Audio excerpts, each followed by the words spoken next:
Antes de tratar de explorar el verdadero poder o alcance del observador o el potencial real y oculto de su interacción con todo lo observado, la lógica nos dice que debemos intentar definirlo, pues no es posible conocer el alcance de un objeto sin una definición clara y precisa del mismo. Sin embargo, el observador no puede ser catalogado como un objeto, ni siquiera como una persona, y es por esto que cualquier definición acerca del observador no logra incluirlo en su totalidad, según los hallazgos del trabajo de más de 15 años del Dr. Jacobo Grinberg, y es por esto que si queremos intentar definir lo indefinible, con el fin de acercarnos a un entendimiento aproximado de su infinito potencial, debemos explorar los niveles o cualidades del mismo que pueda digerir nuestra limitada mente racional.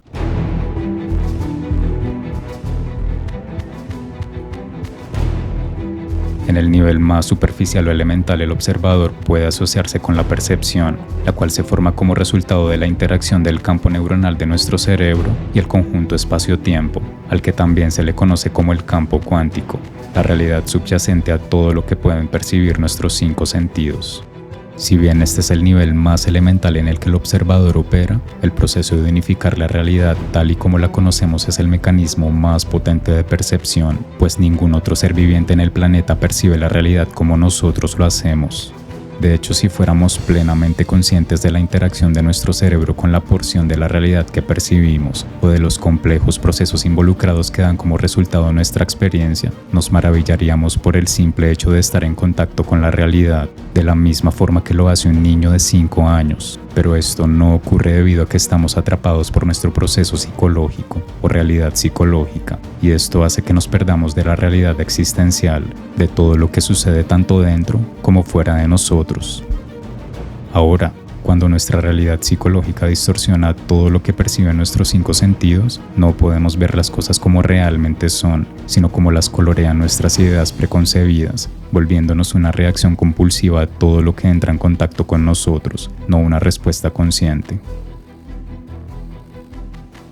La intuición es un mecanismo de percepción más sensible del observador, una parte mucho más profunda que la mente racional, la cual interactúa en un nivel de mayor sinergia con el campo unificado, mediante una unificación subjetiva, y esto significa que la intuición es un mecanismo de percepción de la mente inconsciente, como lo mencionaba Carl Jung, y este mecanismo de la capa más profunda de la mente proyecta futuros potenciales en la mente consciente sin ninguna explicación lógica, y es por esto que una premonición, ya sea mediante un sueño o un presentimiento en la vida cotidiana que adquiere realidad, no se pueden explicar con las limitaciones de la mente racional.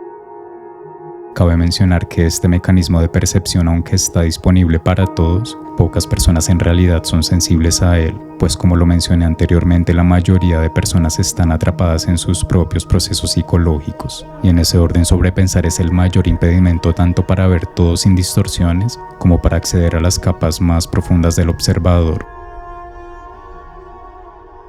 El observador es el único creador de lo que experimenta como realidad, y en ese sentido podría ser contextualizado como el algoritmo final, como lo mencionaba Jacobo Grinberg, pues hasta que un evento no es observado no adquiere realidad, y en ese orden si algo o alguien no está dentro de su rango de percepción, ya sea consciente o inconsciente, no existe para él, y en ese sentido no puede adquirir realidad en su mundo, solo sería un evento de existencia potencial dentro de la nube de infinitas posibilidades. Ahora, esto no es una filosofía, ni pertenece a ningún sistema de creencias. Esto es ciencia pura, y se comprobó en el siglo XIX con el experimento de la doble rendija, el cual a modo general concluye que el observador o procesador central modifica lo observado, pues la partícula elemental se comporta de una forma totalmente diferente cuando es observada, lo que significa que el observador, ya sea a nivel consciente o inconsciente, a niveles primordiales modifica todo lo que observa, produciendo una cierta probabilidad de amplitud en el campo de las posibilidades infinitas. En palabras aún más claras, donde centramos nuestra atención fluye nuestra energía, y donde enfocamos nuestra energía alimentamos una realidad con existencia potencial. Por eso no es buena idea cambiar de metas u objetivos cada semana, o cada mes, o cada 6 meses, pues esa realidad potencial deseada depende de otros factores como el nivel de enfoque, el tiempo y el aprendizaje continuo del proceso. Y en ese orden, si se va a cambiar de dirección, debe ser una decisión consciente, tomando en cuenta las variables anteriormente mencionadas. Y en ese orden, quien controla los movimientos de su atención, controla su realidad. Si conoces otras variables que intervienen en este proceso de creación de la realidad, puedes compartirlas en los comentarios para complementar la información de este video. En este nivel el observador no limita su poder creyendo lo que su mente razonadora le dicta, pues sabe con certeza que ésta es engañosa y limitada, y en ese sentido en este nivel la razón es vista solo como una herramienta, mas no como el único medio de percepción y creación de la realidad. Cabe mencionar que apartarse de la mente razonadora requiere poder, es decir, un entendimiento profundo de la verdadera naturaleza del observador, naturaleza que intenta definir Jacobo Greenberg de la siguiente forma. El procesador central observador, por el hecho de tomar parte de una realidad no física, podría trascender el inconmensurable y posible infinito nivel de frecuencias vibracionales que alcanza el campo cuántico en su mayor sinergia. Y en ese orden, si el procesador central pertenece a una realidad no física, se podría afirmar su capacidad de trascender los límites y frecuencias del universo físico. Además de no pertenecer al continuo espacio-temporal y no poseer ninguna cualidad consciente, el observador es autosuficiente, parece existir en sí mismo y no depender de ninguna estructura, es decir, no ocupa espacio, es atemporal, pertenece a la realidad no física y carece de forma.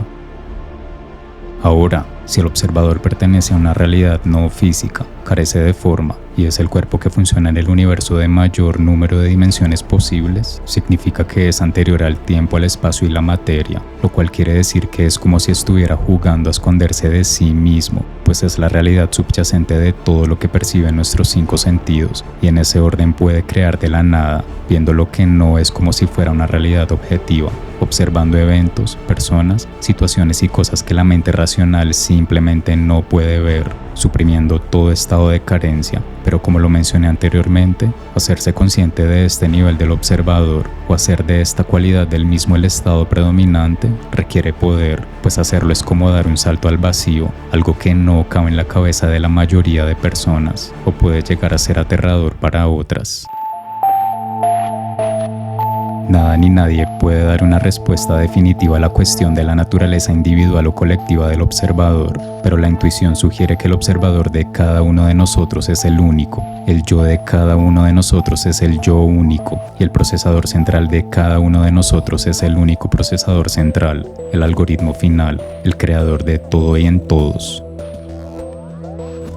De hecho, la definición del todo que establecen las ciencias herméticas concuerda perfectamente con el intento de definición del observador de Jacobo Greenberg, cuando establece que debe ser infinito en tiempo o eterno, debe haber existido siempre, continuamente, pues nada puede haberlo creado jamás, y algo no puede surgir de la nada, y si alguna vez no hubiera sido, aunque solo fuera por un instante, no podría ser. Debe existir por siempre, porque nada hay que pueda destruirlo, y jamás puede dejar de ser ni aún por un solo momento, porque algo nunca puede convertirse en nada, como lo establece la termodinámica cuando dice que la energía no se crea ni se destruye, solo se transforma de una forma a otra. De hecho, si prestas la suficiente atención, te darás cuenta de que esta ley es un descubrimiento científico del observador.